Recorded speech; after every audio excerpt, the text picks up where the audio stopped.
Hello everyone, hope you are doing good and welcome back to my channel. So today's video is about making the bootable pen drive. So in this lecture I'll let you know how to make a bootable pen drive.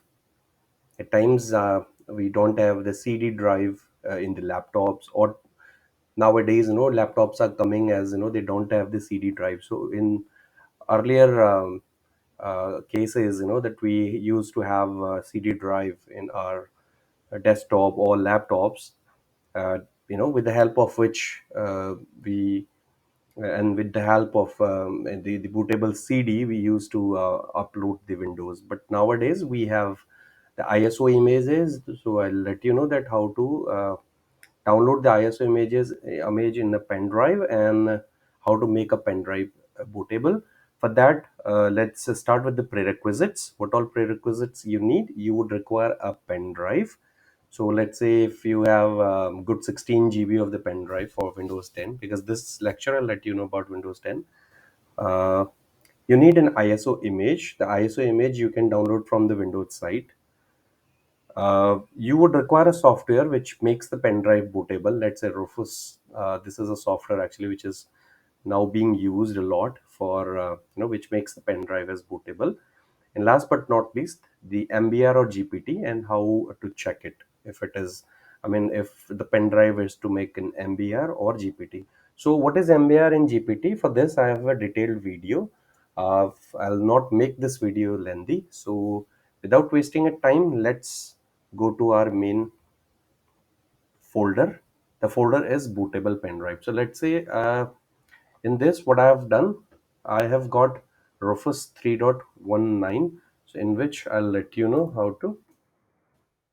how you can download this, or the sites. Let's say I write Rufus download, so this will show you the Rufus, that's 3.20 for Windows. So from here you can download it. So once you download, this will come as like this, Rufus 3.19 here.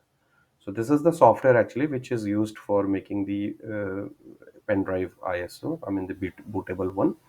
Other one is I have as the ISO file for Windows 10, that also you can get from any of the Windows site. Right? So let's say you can write Windows 10 download ISO file. So this will let you know from Microsoft site you can use it, right? And you can download the file, create Windows 10 installation media and all that. So this is so simple. So I'm not taking you too far with this, but here we have Rufus as the software which we'll use, and we have Windows 10. So all you have to do is to insert the pen drive. So let's say I do not have the pen drive here. So what I'll do, I'll go to this PC, I'll insert a pen drive. You would see there is a new volume coming up, which is D. This is 14 GB, 15 GB actually, right? So 14.8 GB free of 14.9. So this is the one. So for the safer side, what you can do is to you can format this if you want. Else I'll okay make it bootable from here. So let me go to the Windows activation bootable pen drive. Okay, this is Windows 10, and I'll open Rufus. So 3.19 was the application version by the time I'm recording this video.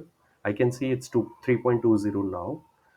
So once you do that, it will automatically detect. This is the virtue of this Rufus, that this will automatically detect, your pen drive here. Let's say if the pen drive is already there, which you've detected.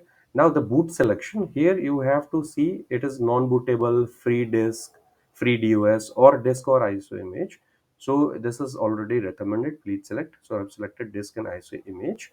So now this section says, if you click on select, you'll need to select, click, give it to the, which is I think desktop. If I go to desktop, bootable pen drive, and from here I select Windows 10. So once I select Windows 10, everything will be automatic. Now here, this is a partition system scheme. This you have to check. This is GPT MBR.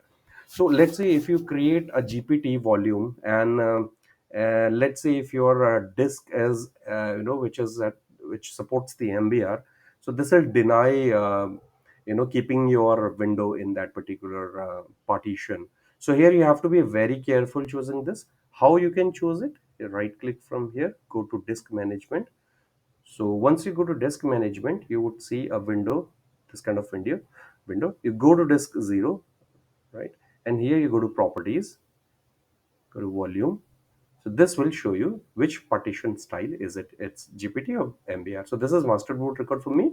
So this is MBR. So what I'll do, in order for this window to be installed in this PC, I'll choose MBR.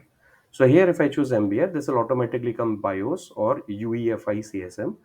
This is automatically coming here in an ESD ISO volume level. You can very well mention whatever you want to mention here in, and the file type NTFS and the cluster size.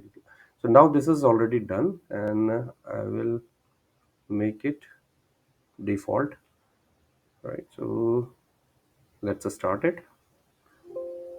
So this will give you a warning that this will be, any data in this pen drive will be destroyed. So that is okay. I'm okay with this. Now it will start deleting the partition and all, and creating all the task will be completed. So now for those, I'm pausing the video because this is creating the file type task 11 and 12 complete, and then after it will write and create a copy. So it will take some time. So I'm pausing this video by then, and I'll show you once it's completed.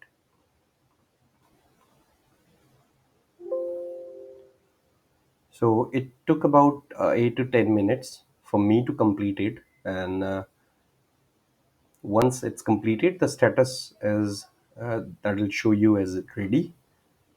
So this is how you complete. You transfer all your bootable aspects in the pen drive and make the pen drive as bootable. Now you would see that the pen drive has now become bootable. So if I insert the pen drive now, I've inserted the pen drive. Now you would see that the setup file is already there. So all you have to do is to restart your computer and then go to boot device and start booting from your pen drive for,